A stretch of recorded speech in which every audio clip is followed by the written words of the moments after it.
오늘은 주일로는 성탄 주일이 됩니다. 물론 25일에 성탄 축하 예배가 있지만 사실 오늘 우리 성탄 주일은 그 어느 때보다 또 즐겁고 감사한 날로 우리 성도들이 또 다 함께 메리 크리스마스 하면서 행복하고 좀 기쁜 날이 되어야 하는데 팬데믹으로 인해서 오히려 우리의 모든 일상이 다 중단이 되고 예배마저도 성전 대면 예배가 금지되면서 이렇게 온라인으로밖에 축하할 수밖에 없는 그런 그 상황이 되었습니다. 좀 안타까운 그 마음이 있습니다만은 우리 옆자리에 성도들이 없기 때문에 우리 온라인으로 드려진 각 가정에서 예배를 드리게 되는데요. 서로 인사를 나눌 수는 없지만은 우리 가정에서라도 서로 인사를 좀 나누시고요. 혼자 계신 분들은 혼자라도 메리 크리스마스 이렇게 한번 해볼까요? 자, 메리 크리스마스, 메리 크리스마스. 혼자 계시더라도 혼자 이렇게 화면 보시더라도 스스로에게 메리 크리스마스 한번 해보십시오. 다시 한번 메리 크리스마스, 메리 크리스마스. 예, 감사합니다. 채팅에서도 다 올라오고 계신가 모르겠습니다. 메리 크리스마스 하시길 바랍니다. 예수님의 탄생 때에 그 동방 박사들이 황금과 유향과 모략을 가지고 왔죠. 이것은 다 상징하는 바가 있는데 황금은 그리스도를 상징을 하고요. 유향은 성전을 상징하고 또 모략은 십자가를 상징하는 것이다 이렇게 말합니다. 자, 그런데 이 황금이라고 하는 것, 이것을 우리는 그리스도로 여기고 있는가, 아니면 인생의 삶에 있어서 재물로 여기고 있는가? 여러분, 성경에도 보면 하나님과 재물을 겸하여 섬길 수 없다 이런 말씀이 있잖아요. 이 이야기는 하나님과 재물이 어느 정도의 위치인가 라는 것을 우리에게 보여주고 있는 말씀입니다. 결국 이 황금을 그리스도냐 재물이냐 무엇으로 보느냐의 그 관점에 따라서 우리의 삶이 아마 다르게 나타나게 될 것입니다. 여러분, 우리가 크리스찬이 되었다라고 하는 것은요, 사실 내 삶의 주인, 내 인생의 가장 귀한 가치 있는 그런 황금을 하나님께 두고 있는 자들이다 라는 그런 뜻입니다. 여러분, 그렇지만 우리 실상은 어떻습니까? 정작 우리의 현실의 삶에서는 그렇지 않은 것 같습니다. 입으로나 신앙적으로는 나의 주인이다, 나의 하나님이다 이렇게 우리가 얘기하지만은 막상 육신의 삶에서는, 현실의 삶에서는 황금, 재물이 우리 삶의 주인임을 부인할 수 없는 그런 그 현실입니다. 여러분, 그러나 우리 삶에서 무엇을 보물로, 황금으로 여기냐에 따라서 그 사람의 삶이 달라집니다. 어떤 사람은 우리가 흔히 하는 얘기대로 아이고 그래도 뭐니 해도 머니가 최고지 라고 하면서 재물을 인생의 가장 귀한 보물, 황금으로 삼는 사람들이 있습니다. 또 어떤 사람이 돈이 많으면 뭐하냐, 건강이 최고지, 건강을 최고의 보물, 황금으로 여기는 사람들이 있습니다. 어떤 분은 건강하면 뭐하냐, 마음이 평안해야 되지, 그래서 이 평강을 나의 가장 귀한 황금으로 보물로 여깁니다. 어떤 사람은 어떤 지식을, 어떤 사람은 명예, 어떤 사람은 권력을 아주 귀중한 것으로 여기는 사람도 있고, 또 현대의 많은 사람들은 이 자녀들을 가장 큰 보물로 여기기도 합니다. 사람마다 자기의 가치 기준에 따라서 중요히 여기는 것이 다 다릅니다. 여러분은 이 세상에서 가장 중요하게 여기고 있는 보물은 무엇입니까? 여러분, 오늘 본 말씀은 감추어진 보화를 발견한 한 사람의 이야기를 소개하고 있습니다. 옛날에는 보화를 이렇게 맡겨둘 만한 금고나 은행들이 없었잖아요. 그래서 이 부자들은 주로 항아리를 이용해서 땅 속에다가 묻었다고 합니다. 이스라엘은 당시에 이 지리적으로 강대국 중간에 끼어 있다 보니까 늘 외부의 공격들이 많이 있었습니다. 삶이 안정되지 못하다 보니까 남의 물건을 탐내는 이 도둑들, 강도들이 참 많이 있었다고 합니다.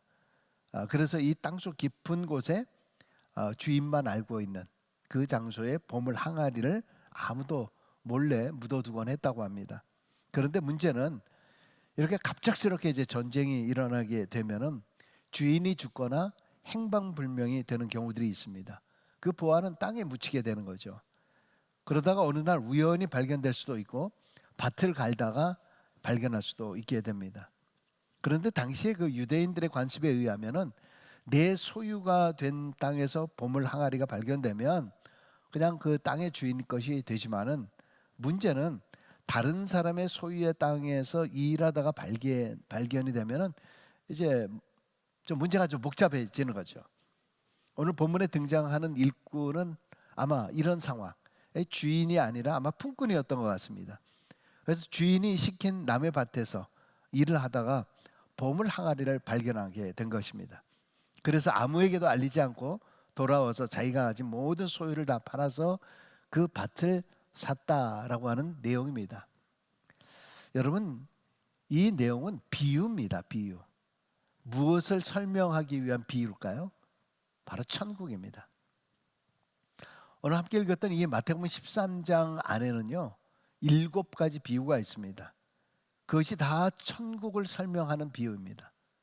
씨 뿌리는 자의 비유, 가라지 비유, 겨자씨의 비유, 누룩의 비유, 진주의 비유, 그물의 비유, 그리고 오늘 우리가 함께 읽었던 밭에 감추인 보화에 대한 비유입니다. 여기 밭에 감추인 보화라고 하는 것은 곧 천국을 말합니다. 마태복음에는 주로 천국을 하늘나라로 표현하고 있는데 바로 그 나라는 하나님의 다스림과 통치를 의미합니다. 우리 성탄에 많이 듣고 알고 있는 구절이죠. 마태복음 1장 21절에 보면은 아들을 낳으니 이름을 예수라 하라. 이는 그가 자기 백성을 그들의 죄에서 구원할 자이심이라 하니라. 즉 아들 예수가 이 땅에 오신 것은 바로 그 백성을 구원하기 위해서 곧 이 땅의 진정한 천국 하나님의 다스림을 위해서 오셨다라는 것을 선포하는 거죠. 또 1장 23절에 보면은 보라 처녀가 잉태하여 아들을 낳을 것이요 그의 이름을 임마누엘이라 하리라 했으니 이를 번역하면 하나님이 우리와 함께 계시다 함이라. 즉 천국이라고 하는 것은 이 땅에서 하나님과의 올바른 관계를 통해서 주님이 임마누엘로 함께 해 주셔서 이 땅에 평강과 희락을 누리는 삶을 강조하는 거죠. 즉 임마누엘 하나님이 우리와 함께 하시다.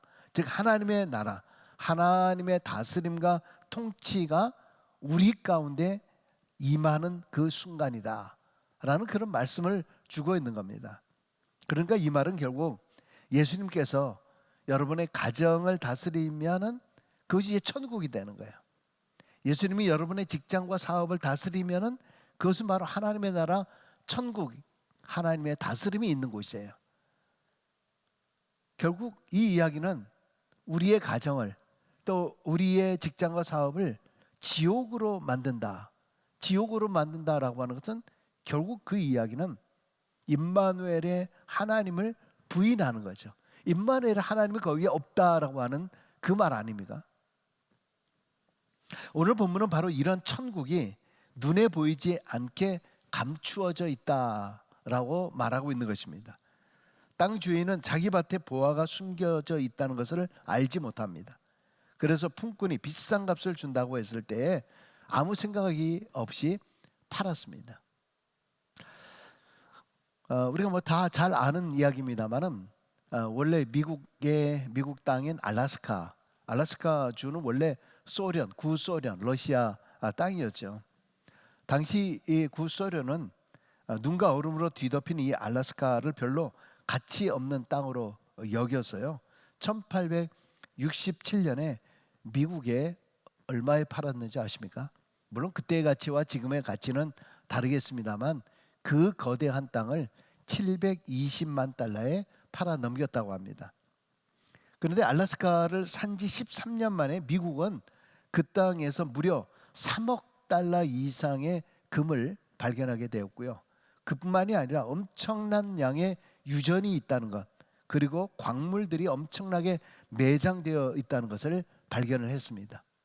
그리고 군사기지로 아주 엄청난 가치로 사용되고 있는 것을 보게 됩니다. 당시 소련은 그걸 몰랐기 때문에 쓸모없는 얼음 땅으로 여기서 헐값에 팔았던 것이죠. 아마 꽤나 가슴을 쳤을 겁니다. 이와 같이 소중한 것의 가치를 모르면 엄청난 실수를 하게 되는 거죠. 땅을 치고 후회해봐야 소용이 없는 겁니다. 여러분, 오늘날 많은 사람들이 자기 밭에 감추인 보화를 알지 못한 주인처럼 살아가고 있습니다. 무슨 말입니까? 그 감추인 보물, 보화, 이 황금은 바로 예수 그리스도이십니다. 예수 그 이름은 모든 백성을 죄에서 구원할 자이십니다. 예수님을 발견하면 구원을 얻고 새 생명을 얻습니다. 천국을 선물로 받습니다. 기쁨과 평안이 넘칩니다. 세상이 알 수 없는 엄청난 그 가치가 그 안에 담겨져 있는 것입니다. 그런데 많은 사람들이 아직도 예수님을 거부하고 있어요. 예수님이 얼마나 소중한 분인가를 깨닫지 못하고 있습니다. 진짜 보화를 발견하고 있지 못한 거죠. 이제 미국 대통령으로 이제 바이든이 이제 확정이 된 것 같은데요. 저는 트럼프를 썩 좋아하지는 않습니다만은 한 가지 마음에 드는 것이 있습니다. 그분은 해피 홀리데이가 아니라 반드시 메리 크리스마스를 찾겠다. 그래서 대통령의 입을 통해서 메리 크리스마스. 그 전에 대통령은 메리 크리스마스라고 하는 말을 하지 못했습니다. 수천 년 동안 우리가 메리 크리스마스 하면서 살아왔는데 이제는 인본주의, 인간 중시, 휴머니즘, 그리고 타 종교의 눈치를 보면서 정작 크리스마스의 주인공인 예수를 밀어낸다라고 하는 것은 참으로 어불성설이죠. 우리 크리스찬들은 반드시 해피 홀리데이, 시즌스 그리팅이 아니라 반드시 우리는 메리 크리스마스 할 수 있어야 돼요. 카드를 사더라도 아무거나 사지 마시고요. 메리 크리스마스 되어 있는 거를 사셔야 돼요. 요즘은 카드도 거의 사용하지는 않습니다만은 반드시 우리 크리스찬들은 이 땅에 메리 크리스마스를 선포해야 하는 줄로 믿습니다. 여러분, 지금 우리가 살아가고 있는 이 시대의 모습을 보면 소도 주인을 알아보고 나귀도 주인의 구유를 아는데 하나님의 형상으로 지음받은 인간이라고 하면서 오히려 창조주 하나님을 멸시하고 하나님을 만홀히 여기는 이 패역한 시대에 살고 있는 지금 우리의 모습입니다. 듣기는 들어도 깨닫지 못하고 보기는 보아도 알지 못하는 안타까움 속에 처해 있습니다. 영원한 하나님 나라의 가치를 보지 못하고 잠시 있다 사라지는 허황된 것을 쫓고 있으며 늘 육신의 정욕, 안목의 정욕, 이생의 자랑 가운데 사로잡혀 있는 우리의 모습입니다. 사실 이 땅에 있는 모든 것들은 궁극적으로 우리가 추구해야 할 보화가 되지는 못합니다. 이 세상의 보화는 아무리 가져도 만족이 없습니다. 설령 만족해도 그것이 오래 지속되지 못합니다. 잠깐 있다 사라지는 안개와 같고 들의 꽃과 같습니다. 여러분, 밭에 감춘 이 보화를 발견한 사람의 이 기쁨, 이게 얼마나 놀라울까요? 여러분에게도 이 보화를 발견한 자의 그 기쁨이 오늘 성탄을 맞이하며 우리 안에도 넘치는 기쁨이 되시기를 주의 이름으로 간절히 축원합니다. 여러분, 이러한 기쁨을 얻을 수 있는 비결이 무엇인가? 그것은 내 삶의 가장 귀한 분은 예수 그리스도이심을 깨닫는 겁니다. 주님을 내 삶의 주인으로 모시는 것, 주님의 사랑의 손길을 경험하는 것입니다. 여러분, 우리는 얼마나 자주 찬송합니까? 주 예수보다도 귀한 분은 없네. 귀한 것은 없네. 이 세상의 부귀와 바꿀 수 없습니다. 이 세상의 영화와 바꿀 수 없습니다. 이 세상의 행복과 바꿀 수 없습니다. 주 예수보다도 귀한 것은 없네. 예수밖에는 없네. 여러분, 이런 찬양을 우리는 하나님 앞에 눈물 흘리며 우리가 찬양을 하지만은 막상 현실의 삶에서는 우리의 모습은 전혀 그렇지 않고 있는 모습 아닙니까? 오늘 다시 이 찬양이 우리의 진짜 신앙의 고백의 찬양이 될 수 있기를 바랍니다. 여러분, 내가 가진 보화의 값을 알아야 돼요. 내가 예수님 때문에 얼마나 부유한 사람인가를 알고 살아야 됩니다. 사도 바울이 어떤 사람이었죠? 사도 바울은 자기에 대해서 이렇게 소개를 합니다. 빌립보서 3장 5절부터 9절 상반절, 좀 깁니다마는 거기서 자기에 대해서 이렇게 얘기합니다. 나는 8일 만에 할례를 받고 이스라엘 족속이요 베냐민 지파요 히브리인 중에 히브리인이요 또 율법으로는 바리새인이요 열심으로는 교회를 박해하고 율법의 의로는 흠이 없는 자라. 그러나 무엇이든지 내게 유익하던 것을 내가 그리스도를 위하여 다 해로 여길 뿐더러 또한 모든 것을 해로 여김은 내 주 그리스도 예수를 아는 지식이 가장 고상하기 때문이라. 내가 그를 위하여 모든 것을 잃어버리고 배설물로 여김은 그리스도를 얻고 그 안에서 발견되려 함이니. 여러분, 여기 8일 만에 할례를 받았다라고 하는 얘기는 아브라함이 첫 할례를 받았던 자로 믿음의 조상이 된 겁니다. 그러니까 자기는 정통 이스라엘 사람이다라는 것을 이야기하고 있는 거예요. 베냐민 지파다라는 얘기는 이스라엘의 초대 왕 사울이 베냐민 지파입니다. 그러니까 결국 나는 이러한 왕족이다라는 뜻이에요. 히브리인 중에 히브리인이다. 히브리 말을 하는 히브리인도 있고 헬란 말을 하는 히브리인도 있지만은 나는 이렇게 헬란 말, 히브리 말 다 할 줄 아는 정통 히브리인이다. 율법으로는 바리새인이다. 율법, 당시의 최고 학문, 최고의 선생인 가말리엘의 밑에서 그런 공부를 했습니다. 율법을 배웠어요. 어떤 의미에서는 정말 최고의 율법가라고 볼 수 있는 사람이에요. 그리고 그 외에 또 뭐라 그랬습니까? 난 로마의 시민권을 가지고 있다. 당시에 모든 사람이 부러워하던 특권이었습니다. 그러나 이 모든 외적인 부러움과 대단함을 뭐라 그랬어요? 다 해로 여기겠다. 다 배설물로 여기겠다. 왜? 도대체 왜 그럽니까? 그 이유가 무엇입니까? 그는 고백하기를 예수 그리스도를 아는 지식이 가장 고상하기 때문이다. 가장 고상하다라고 하는 이 말을 surpassing, 즉 탁월하다, excellent, greatness라고 하는 표현을 사용을 합니다. 그러니까 이 고상이라고 하는 말은 최고다, 최고의 보물이다, 최고의 보화다라는 것을 나는 깨닫게 되었다. 여러분, 지난 수요일에 제가 변화에 대한 말씀을 하면서 그런 말씀을 드렸습니다. 깨달음에 의한 변화만이 사람을 바꾸고 인생을 바꾸고 믿음을 바꾼다 그랬습니다. 깨달음에 의한 변화만이. 아무리 주변에서 잔소리를 많이 한다라고 해서 아는 게 아니에요. 자기 스스로가 깨닫지 못하면 절대 변화가 없어요.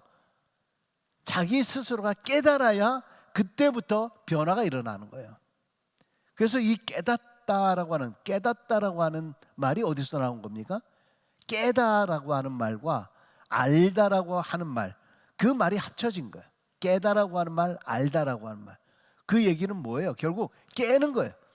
내가 가지고 있는 내 벽을, 자신을 둘러싼 벽을 깰 수 있을 때에, 그리고 새로운 것을 알게 되었을 때 비로소 우리는 변화될 수 있고, 이런 변화는 인생과 믿음의 새로운 전환점이 된다. 이런 말씀을 지난 수요일에 말씀을 드렸습니다.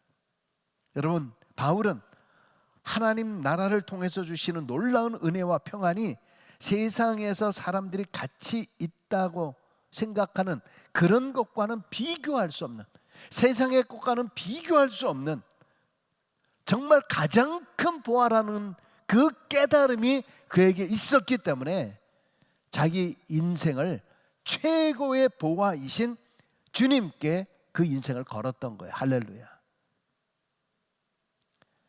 여러분, 밭에 감추인 보화를 발견한 사람이 어떻게 했습니까? 밭에 감추어진 보화를 발견한 사람은 그 보화를 소유하기 위해서 자신의 모든 소유를 다 팔았다고 했습니다. 아마 그때 사람들은 좀 미쳤다 그랬을지도 모르죠. 그러나 그는 아랑곳하지 않았고 과감하게 아마도 돈을 빌어서라도 그 밭을 샀을 겁니다. 그 이유는 다른 사람은 알지 못하지만 자신만이 그 밭에 감추어진 보화가 있다는 사실을 알았기 때문이죠.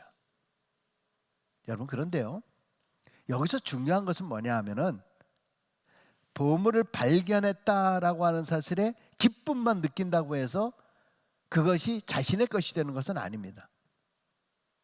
다른 모든 것들을 다 포기해야 그 보물을 자신의 것으로 여길 수 있는 거예요. 자기가 가지고 있던 모든 것들을 해로 여기고 배설물로 여기는 순간 보화가 어떤 것인가를 발견할 수 있다는 겁니다. 보물은 발견하는 것도 중요하지만 내 것으로 만드는 것이 더 중요합니다. 여러분, 사도 바울은 자신의 모든 것들을 다 버려놓고 내려놓고 진짜 보물, 보화, 황금을 찾았기 때문에 세상이 누리지 못하는 가장 큰 기쁨을 소유할 수 있었다라고 고백합니다. 여러분, 오늘 우리가 하나님 나라를 소유하기 위해서 포기해야 될 것이 무엇입니까? 내려놓아야 할 것이 무엇입니까? 여전히 내가 집착하고 있는 것이 무엇입니까? 내가 천국을 발견했다 할지라도 여전히 세상의 노예로, 물질의 노예로, 자랑의 노예로 그렇게 산다라고 하면 그것은 결코 나의 것이 될 수가 없어요. 그러나 내가 붙잡고 있는 바로 그런 세상의 줄을 내려놓을 때에 비로소 지금까지 누리지 못한 새로운 소망과 기쁨이 시작되는 것입니다. 여러분 지금까지 인생의 삶에 어떤 것을 가장 큰 보화로 여기며 살아왔습니까? 내 손가락에 낀 몇 캐럿짜리 이 반지를 자랑하면서 살아왔습니까? 엄청난 큰 집에 대한 자랑으로, 남들이 부러워하는 그 자랑으로 살아왔습니까?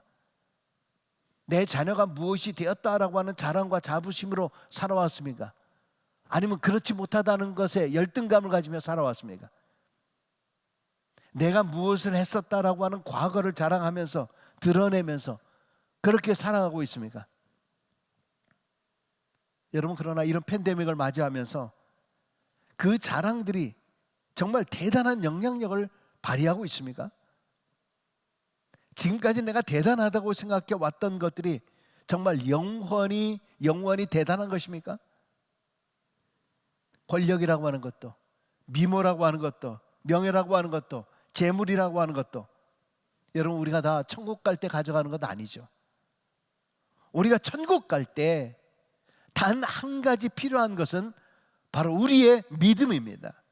그 믿음이 우리의 진정한 보물인 줄로 믿습니다.